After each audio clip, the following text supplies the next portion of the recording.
and thank you for coming to the presentation on the threat of the earthquakes in the greater Seattle area. This is a serious problem.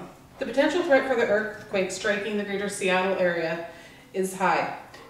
Being informed, though, and securing infrastructure is the only way to save lives. In the past, there have been several earthquakes in the area that have caused alarm. Significant updates to these roads and bridges in the area will be needed to make sure standards are met.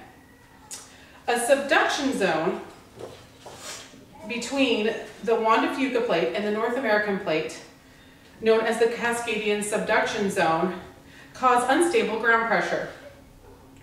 A subduction zone is a convergent boundary where two tectonic plates collide. The two lithospheric plates, as an example, Juan de Fuca plate, North American plate, come together. One subducts under the other. In this instance, the surface begins to shake and you have an earthquake.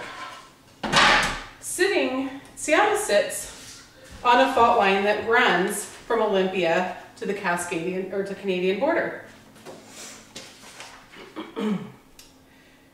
In the past, the epicenter will determine the magnitude of the earthquake. The depth of the earthquakes in the Seattle area tend to run about 50 to 60 kilometers deep. Shallow earthquakes, however, run only like 10 kilometers deep. Seattle has had several earthquakes in the past. In 1965, Seattle had an earthquake that had an epicenter just east of the city. But more recently, in the Nisqually earthquake in February 2001, it was centered in the state's capital of Olympia. The Snoqualmie quake had its fair share of damage.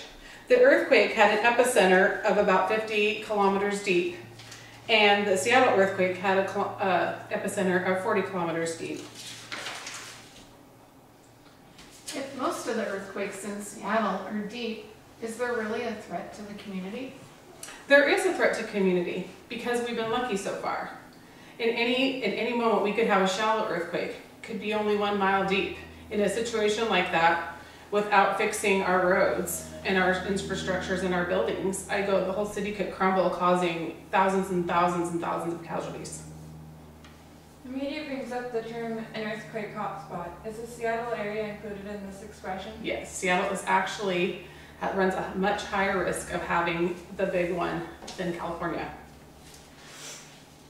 Two of the structures that need to be modified to withstand the earthquake are the Alaskan Way Viaduct and the Evergreen Point Floating Bridge. The Alaskan Way Viaduct, just on Seattle's waterfront, is an infrastructure that was built back in 1965 and was only supposed to have 65,000 cars traveling on it each day, though 110 do every day. A similar structure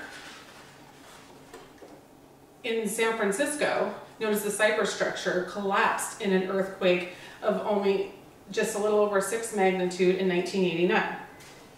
The problem is rain gets into the concrete the structure's made out of and becomes wet and becomes very porous. In an earthquake, it only takes a little shaking for it to crumble.